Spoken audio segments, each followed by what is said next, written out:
Entonces, para empezar, ¿verdad? Hoy es el capítulo 9 de Daniel, un capítulo muy importante. En realidad, obviamente todo el libro es importante, pero en el resto de los capítulos, por ejemplo, la doctrina no anda tan perdida en lo que se conoce en el cristianismo, entonces por eso habían tantas cosas parecidas y demás. Por otro lado, este capítulo es un capítulo que en el Talmud se prohíbe a los judíos leerlo y analizarlo, básicamente. Se pone una maldición para todo aquel que se atreva a leer el libro, el capítulo 9 de Daniel y calcular los tiempos.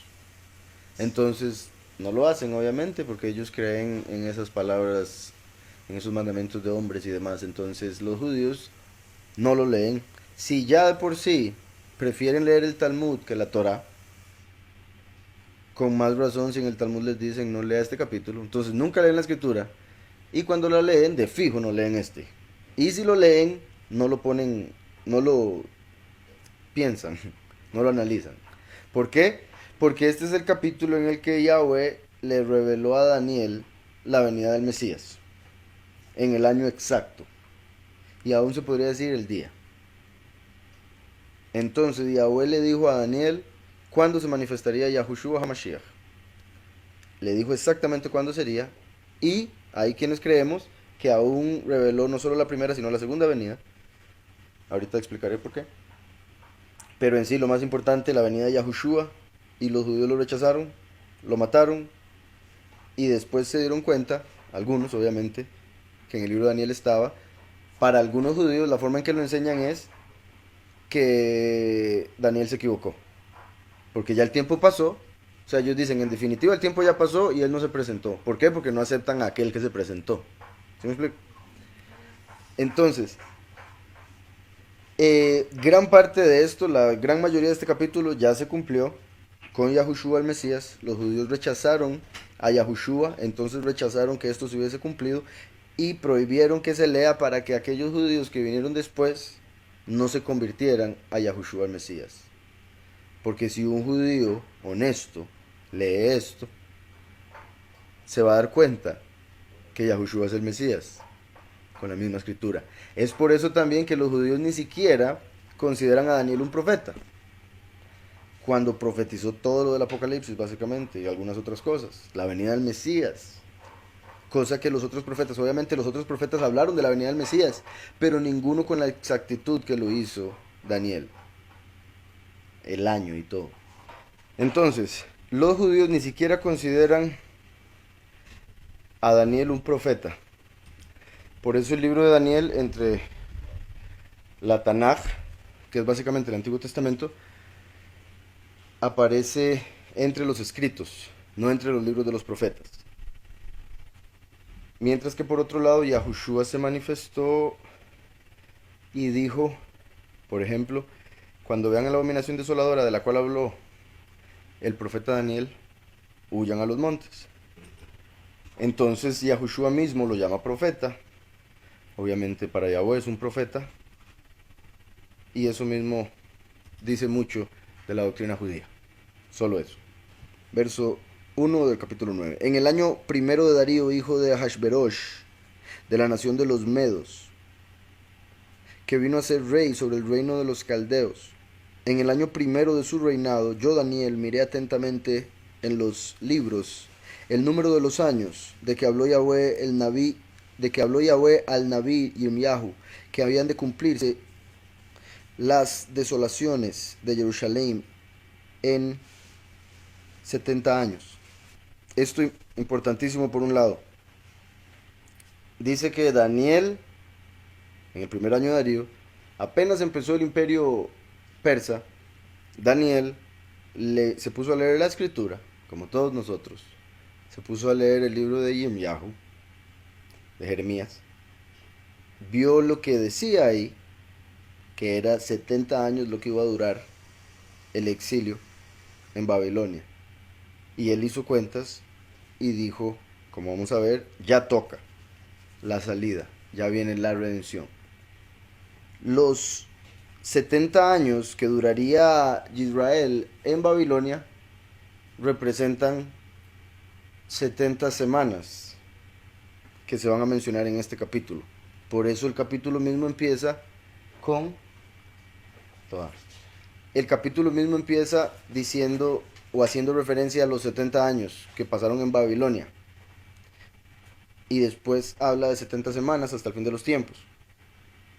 Y ambos se conectan con las 70 naciones en las que se separó toda la tierra y en las que fueron echados los escogidos, el pueblo de Israel, y con los 70 jubileos desde que Israel salió, o más bien desde que Israel entró a la tierra prometida y salió y todo lo demás hasta que volvamos a entrar. 70 jubileos, así como ya he mencionado, desde Adán hasta el fin de los tiempos, 120 jubileos, como se le dijo a Noah. Desde la tierra prometida hasta el fin de los tiempos, 70 jubileos.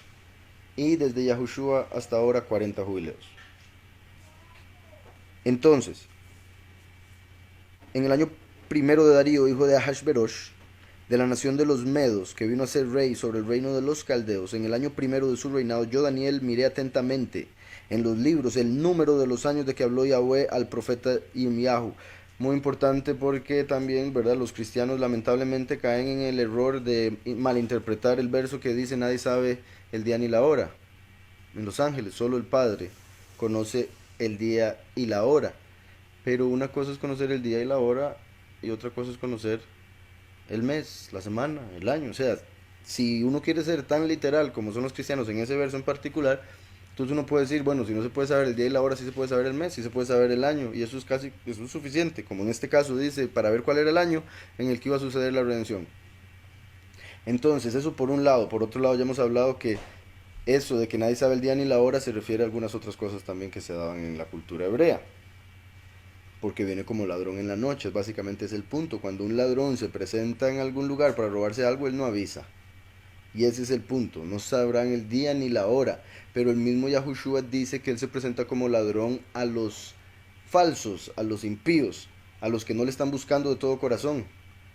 Pero a los que sí le están buscando, se manifiesta directamente.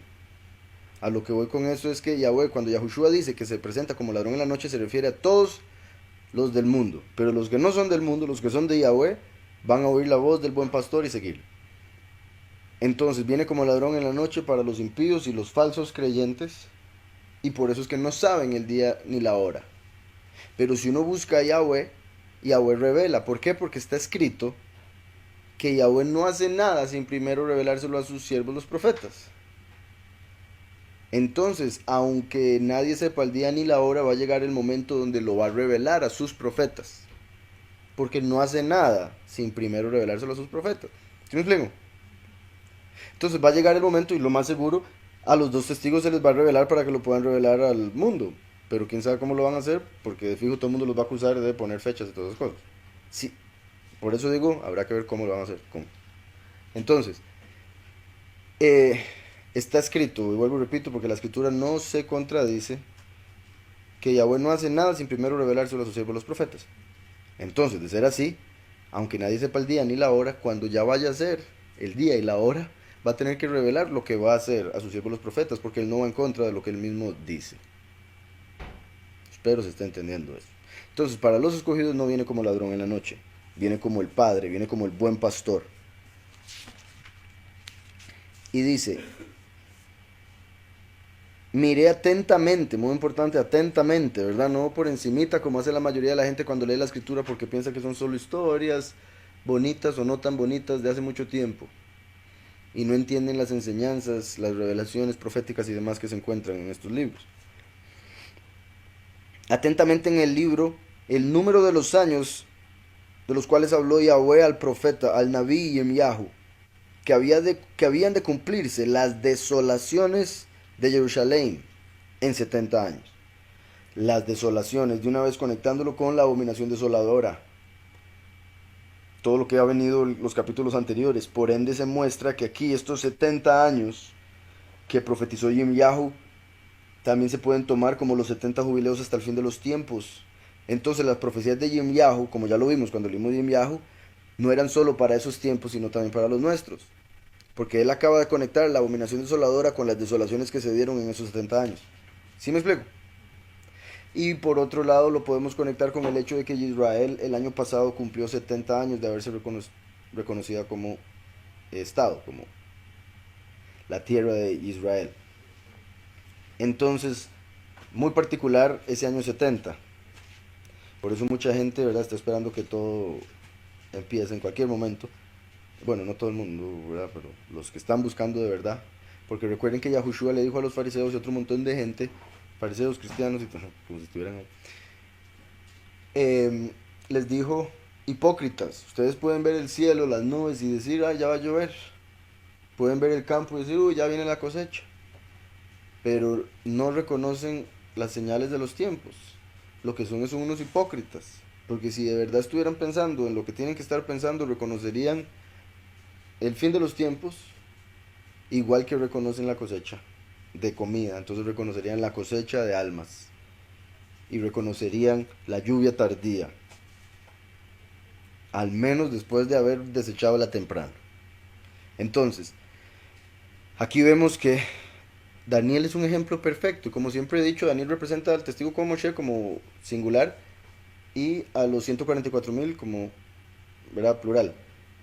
El vencedor de Apocalipsis. Entonces muy curioso que es Daniel el que toma los libros, no con sus amigos, Daniel toma los libros, como los 144.000 que se agarran de la escritura y Yahweh les revela lo que viene. Entonces, los significados de los nombres que aparecen aquí, si los viésemos como un mensaje, ya que ya voy a hacer esto a cada rato en la escritura, bueno, siempre con los nombres que pone. Aquí tenemos Darío, que quiere decir soberano, ¿verdad? Ya sabíamos. Ayer estaba, no, ahora estaba escribiéndole un email a la hermana de Mazul. Y se acuerdan que las pasadas les mencioné soberano, la etimología tiene que ver con el super anillo. Y es curioso que en inglés soberano se dice sovereign, sovereign, y ring es anillo. Entonces en inglés se puede ver la etimología todavía más clara. Ahasverosh quiere decir yo seré silencioso y pobre. Este nombre es la razón por la que quise hacer esto, porque es muy particular. También lo traducen de otra manera, creo que no veo aquí, pero que la ponen, si no me equivoco, como yo me levantaré en, un, en una temporada específica del año, como haciendo alusión a una de las dos venidas, básicamente cuando empiezan los dos testigos, sería el punto. Entonces Ahasverosh está conectado en parte con el inicio del ministerio de los dos testigos y por otro lado el hecho de que lo traducen como yo seré silencioso y pobre es curioso porque recuerden que Mashiach se hizo pobre para hacernos ricos y fue en silencio al matadero, como dice Isaías 53, que no se quejó, no trató de defenderse, no hizo nada, lo llevaron callado y así se entregó por nosotros. Dice lo mismo del último, que no va a tratar de defenderse, que lo van a llevar a morir. Entonces esto se cumple con el primero y el último en diferentes cosas o diferentes formas. El hecho de que silencioso va a la muerte, también de que silencioso en el sentido de que no le dice a nadie, a menos de que Yahweh se los revele primero quién él es. ¿Verdad? Yahushua solo si se lo revelaban el Padre a la persona, se revelaba como Mashiach. Entonces era silencioso con respecto a su manifestación, con respecto a su persona, su identidad. Y pobre, similar también a lo que vemos en Eclesiastés, que les he mencionado en otras ocasiones, de que es mejor el hombre pobre que sale de la cárcel para reinar. Bueno, es mejor un hombre pobre, un joven pobre que sale de la cárcel y se convierte en rey, que un viejo necio que haya sido siempre libre. Entonces está haciendo alusión a, es mejor que reine el último, que viene como ladrón en la noche, pobre, y lo meten preso 10 días, y es preso de este mundo, preso del error en el que estuvo, en la confusión de Babilonia, etcétera. Es mejor que reine el último, a pesar de esas características negativas aparentemente, a que reine Lucifer, que ha sido lo más supuestamente elevado y más viejo, puesto que desde el principio estaba. Entonces, yo seré silencioso y pobre es como refiriéndose a la primera y la segunda venida. Entonces el soberano, quien será silencioso y pobre en el medio de la tierra, los impíos, los Illuminati, o en medio de los sabios del mundo, porque recuerden que Yahweh escogió lo vil del mundo para avergonzar a los sabios de este mundo. ¿Estamos? Entonces de las dos maneras se da.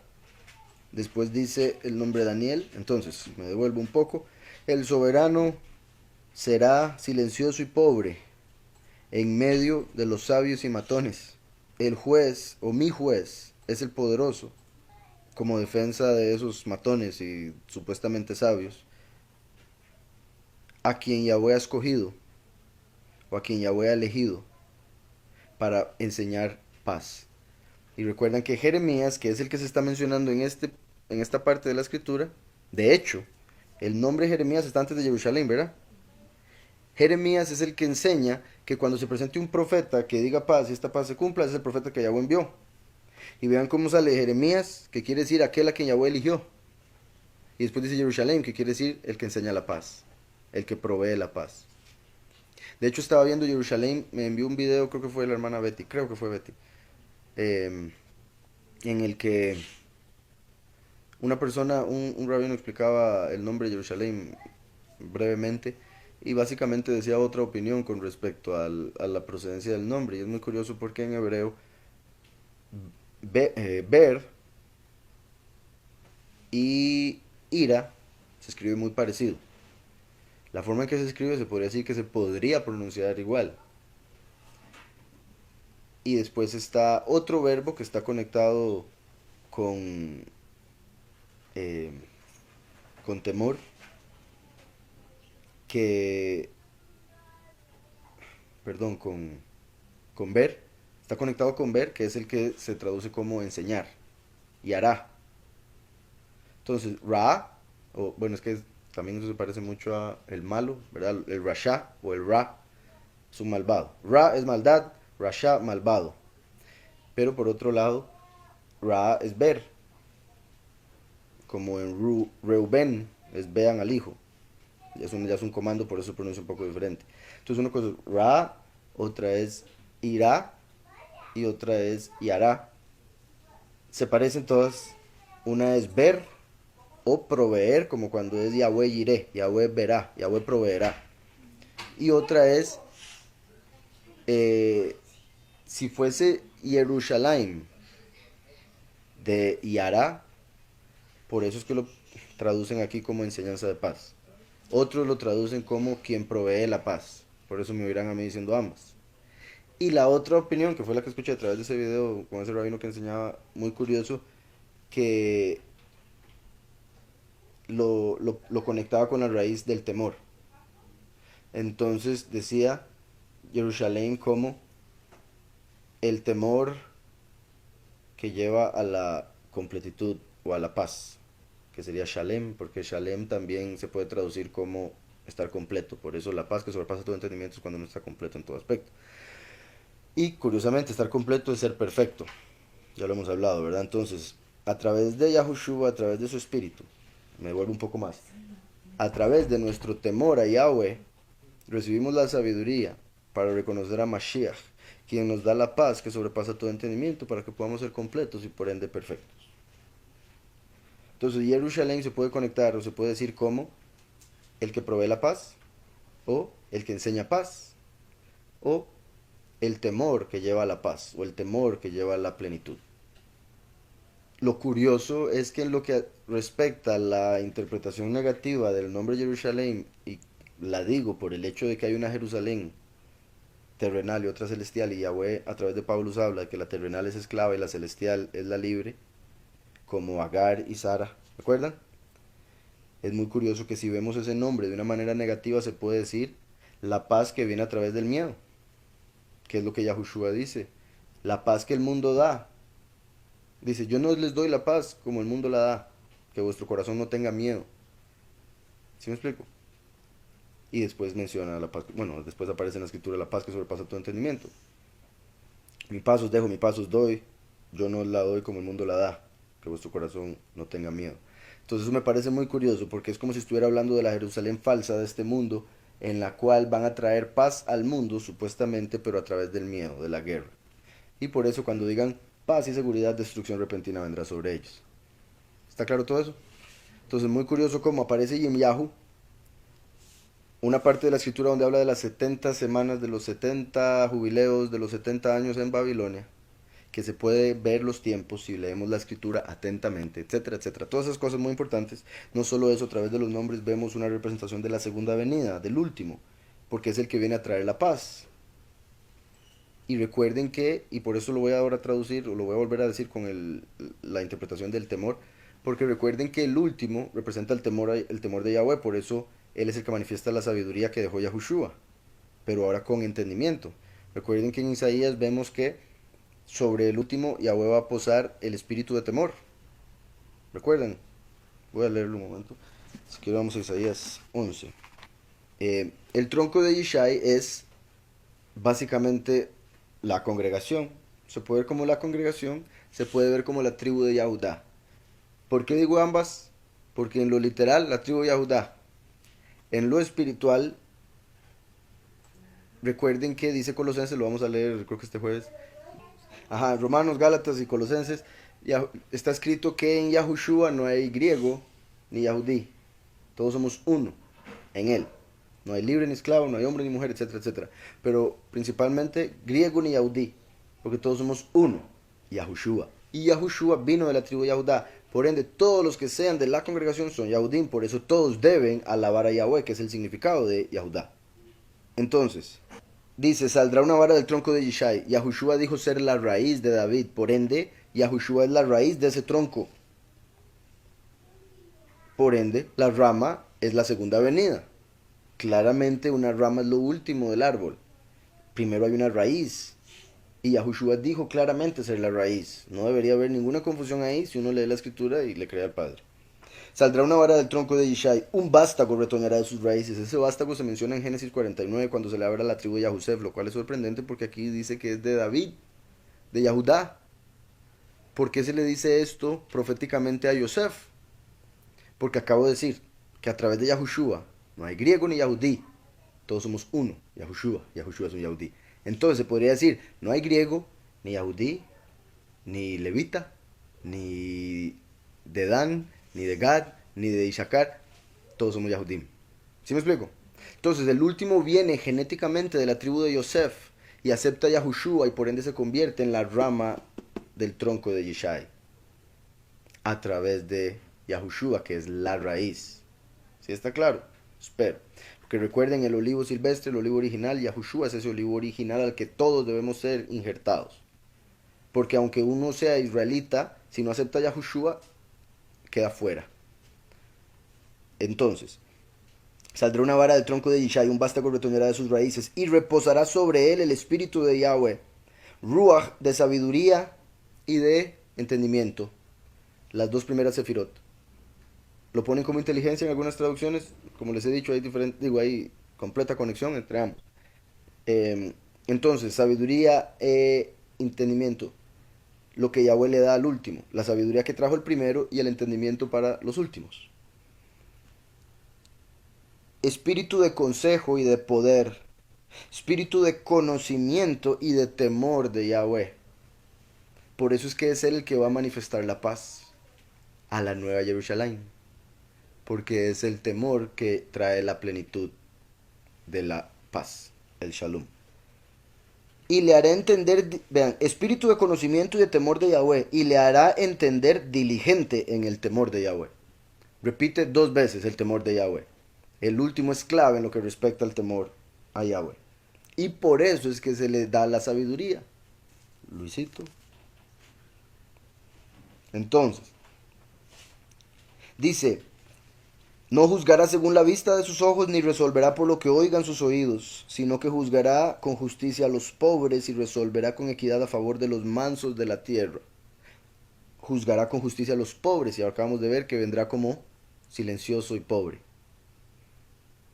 Y resolverá con equidad a favor de los mansos de la tierra. Oigan, herirá la tierra con la vara de su boca. Esta vez Moshe no se presenta con una vara literal. Es su palabra esa vara.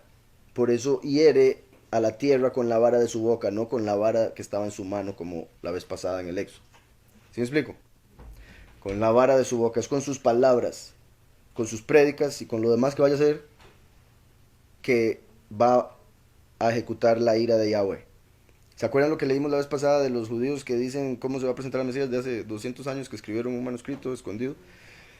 Y que decía que él iba a destruir o a conquistar el mundo entero sin disparar una bala. porque es con la vara de su boca. Exactamente, en Apocalipsis 11 vemos que fuego sale de la boca de los dos testigos y destruye a aquellos, a sus enemigos, básicamente.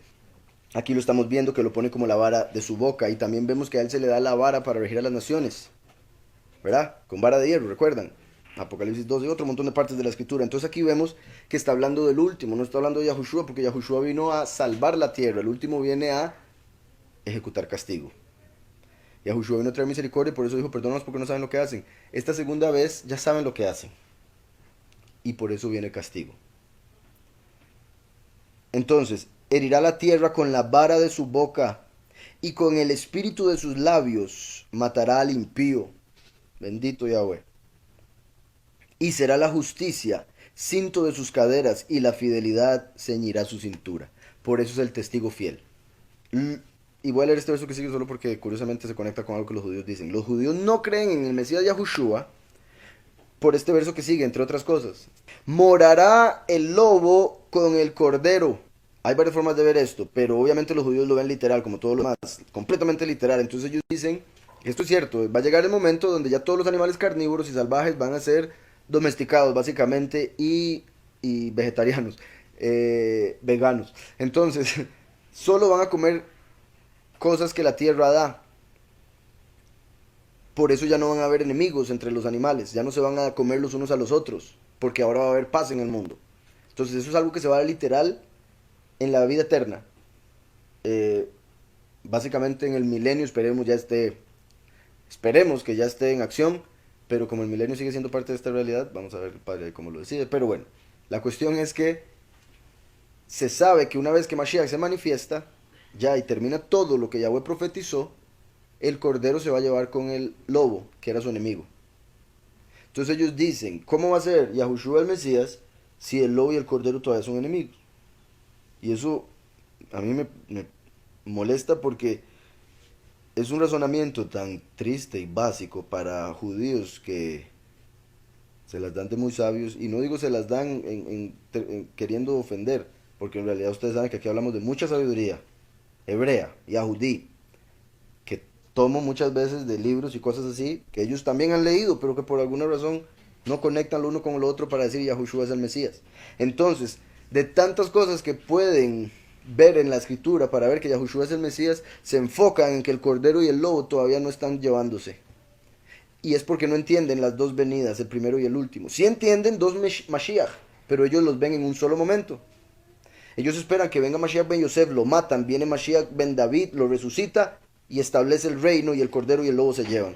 Entonces, como Mashiach vino, Yahushua, y no se dio eso, y el cordero y el lobo siguen peleándose, bueno, el lobo se sigue comiendo al cordero, entonces los judíos dicen no puede ser el Mesías. Pero es porque no entienden que ya vino la misericordia y falta el león que va a poner al lobo y al cordero a llevarse. ¿Sí me explico? Por otro lado, en un sentido espiritual, Yahushua es el cordero. El último hijo de Jacob es un lobo. Benjamín, lobo arrebatador, Génesis 49. Eso es cuando el primero y el último se hacen uno. El cordero y el lobo. ¿Sí me explico? Entonces hay otras formas de verlo mucho más profundas que como los judíos las quieren ver. Solo para rechazar a Mashiach. Y lo digo porque qué curioso que esté agarrando este capítulo tan importante, conectándolo con el capítulo 9 de Daniel, y ambos los judíos los usan para no creer en Yahushua. A pesar de que más bien lo confirma como. Entonces,